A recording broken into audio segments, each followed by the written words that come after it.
दोस्तों नमस्कार। देवेंद्र फडणवीस की एक तस्वीर आपने बीजेपी कार्यालय की जो शेयर की जा रही है देखी होगी। उससे साफ जाहिर होता है कि बीजेपी की सीएम को लेकर महाराष्ट्र में मंशा क्या है अगर एनडीए जीतती है। लेकिन क्या इससे एकनाथ शिंदे को फर्क पड़ता है? दोस्तों फर्क पड़ेगा, क्योंकि वो मौजूदा सीएम है और दोबारा सीएम की कुर्सी किसे नहीं चाहिए होती। लेकिन उसके लिए क्या एकनाथ शिंदे तैयार हैं? वो अपनी रणनीति बना चुके हैं, क्योंकि माहिम सीट की अगर हम बात करें महाराष्ट्र की, वहां ऐसी उलझ गई है राजनीति, त्रिकोणीय स्थिति बन गई है। आपको बता दें, वहां से राज ठाकरे के बेटे अमित ठाकरे जो है चुनावी मैदान में हैं। और आपको जानकर हैरानी होगी, क्योंकि आमतौर पर बीजेपी ऐसा करती नहीं है। राज ठाकरे महायुति का हिस्सा नहीं है, बावजूद उसके बीजेपी ने कहा कि हम उनको समर्थन देंगे, यानी कि उनके खिलाफ कोई उम्मीदवार जो है नहीं उतारेंगे। लेकिन दोस्तों इस रंग में भंग कब आता है? जब एकनाथ शिंदे जो एनडीए गठबंधन से ही आते हैं, और उन्होंने जो है उम्मीदवार वहां से दिया, मतलब बीजेपी ने दिया, उन्होंने वहां से कैंडिडेट का नामांकन करवा दिया। ना केवल कैंडिडेट उतारा बल्कि पर्चा भी भरवा दिया गया, नामांकन हो गया। तो देखिए आप इसको किस तरीके से लेंगे कि बीजेपी वहां कैंडिडेट नहीं उतार रही है और एकनाथ शिंदे उतार रहे हैं। इसके पीछे क्या रणनीति हो सकती है? अगर गौर से इसे देखें तो एक ये रणनीति हो सकती है कि बीजेपी जो एक तरीके से बाहर से भी सिक्योर होकर चल रही थी, उस पर पानी फिर गया। दूसरा, जो ये फोटो देवेंद्र फडणवीस की जो है सीएम फेस बनाने के लिए जो एक तरीके से वायरल हो रही है, एक तरीके से एनडीए चाहता है कि बीजेपी चाहती है कि सीएम उनका बने, तो ये उसको लेकर एकनाथ शिंदे का पलटवार हो सकता है। क्योंकि अगर विधायक ज़्यादा एकनाथ शिंदे के पास होंगे तो सीएम बनने के चांसेस उतने ही ज़्यादा है, क्योंकि शिवसेना वैसे भी टूट चुकी है, वो उधर जा नहीं सकते, एनडीए के पास रहने के अलावा कोई चारा उनके पास है नहीं। तो ये पूरा मामला हम आपको विस्तार से वीडियो में समझाने वाले हैं कि क्या स्थिति आज महाराष्ट्र में चल रही है। दरअसल महाराष्ट्र की राजनीति इतनी उलझी हुई, एक तरीके से हम कह सकते खिचड़ी बना दी गई है। 4 पार्टियों को तोड़कर 6 पार्टियां जो बनी हैं, उसके बाद से जो महाराष्ट्र की राजनीति है उसे समझना बड़ा मुश्किल हो गया। ऐसे में नई नई चीजें सामने आ रही हैं, जैसे ये अमित ठाकरे के समर्थन वाली बात। बीजेपी फ्रेंडली जो है समर्थन कर रही है, उनको महायुति के साथ कोई गठबंधन है नहीं। इसको लेकर संजय राउत ने तंज भी कस दिया कि शिवसेना और जो शरद पवार की पार्टियां हैं उनका हो चुका, अब क्या आपकी पार्टी तुड़वाने की बारी है। सारी चीजें आपको विस्तार से दरअसल इस वीडियो में बताएंगे, तो बिना स्किप करे वीडियो को एंड तक जरूर देखिए, क्योंकि वीडियो काफी ज्यादा दिलचस्प रहने वाला है। जो महाराष्ट्र की अंदरूनी राजनीति और अंदरूनी मतभेद एनडीए की खोल कर रख देगा। सबसे पहले जो है आप अमित ठाकरे की सीट जो माहिम है वहां से खबर देख सकते हैं स्क्रीन पर। बता दें कि मुंबई की माहिम सीट पर बीजेपी की अगुवाई वाले महायुति गठबंधन में रार मची हुई है। बीजेपी यहां राज ठाकरे के बेटे अमित ठाकरे को समर्थन देना चाहती है, लेकिन एकनाथ शिंदे ने अपना कैंडिडेट उतार दिया है।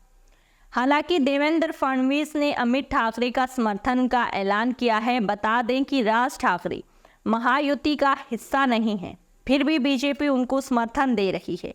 शिंदे सेना की टिकट पर सदा स्वर्णकार चुनावी मैदान में है। उद्धव ठाकरे ने यहां से महेश सावंत को जो है उम्मीदवार बना दिया है। जी हाँ दोस्तों, यानी कि आप समझ सकते हैं बीजेपी ने जहां पर फ्रेंडली जो है गठबंधन किया, सिर्फ जो है फ्रेंडली विरोध में कैंडिडेट वो नहीं उतारे, समर्थन दे रही है।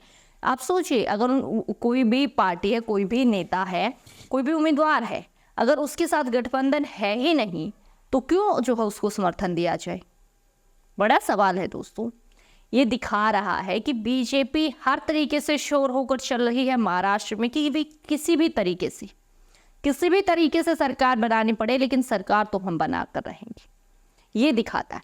लेकिन एकनाथ शिंदे ने भी अपना पासा फेंक दिया है दोस्तों, क्योंकि एकनाथ शिंदे जब से ये फोटो वायरल हुई है उसके बाद से ऐसा जो है राजनीतिक विशेषज्ञों का मानना है कि एकनाथ शिंदे के पास अब सीएम कुर्सी बचाने का एक ही तरीका बचा है कि वो ज़्यादा से ज़्यादा विधायकों को जीत दिलाकर जो है अपना एक तरीके से महत्व ऐसा बना दे कि एनडीए उनके बिना सरकार बना ही ना पाए, तभी उनको दोबारा सीएम बनाया जा सकता है। तो शायद ये उसकी रणनीति भी जो है एकनाथ शिंदे की हो सकती है। खैर, जो बिल्कुल सच्चाई है उसका पर्दा तो आगे आने वाले समय में ही उठेगा। राजनीतिक विशेषज्ञ भी अपने पॉइंट ऑफ व्यू, अपने एनालाइजिंग के तौर पर ये सारी चीज़ें बताते हैं। लेकिन वाकई महाराष्ट्र की अंदरूनी जो गठबंधनों की खींचातान है, हालांकि हर गठबंधन में होती है और दोनों तरफ वहाँ भी है, लेकिन जिस प्रकार से उभर कर एनडीए की बाहर आ रही है वो दिखा रहा है कि मुकाबला जो है वो बड़ा फंसने वाला है महाराष्ट्र में।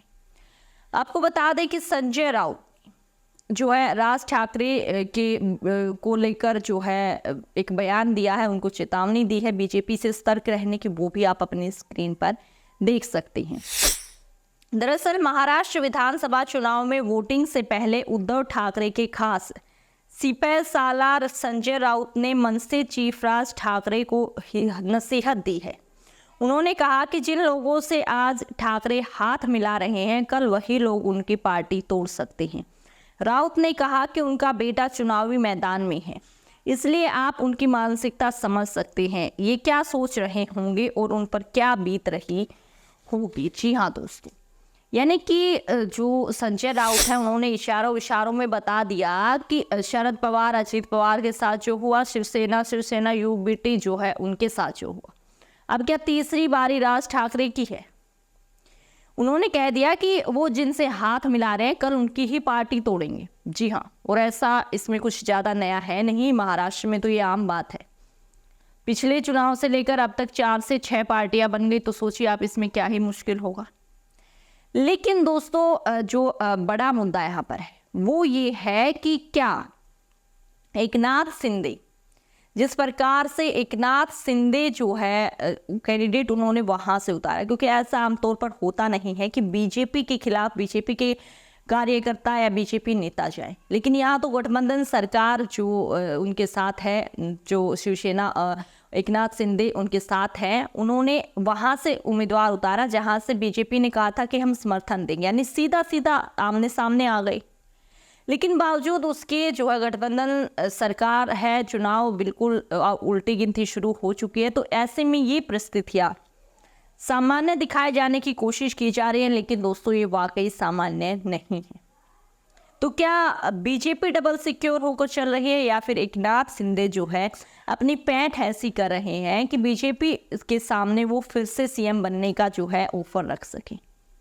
क्या लगता है आपको ये पूरा मामला? पूरी रिपोर्ट हमने आपको बताई, समझाया किस प्रकार से जो है महाराष्ट्र में चुनावी समीकरण बदल रहे हैं। इस पर अपनी राय हमारे साथ कमेंट बॉक्स में जरूर शेयर करें।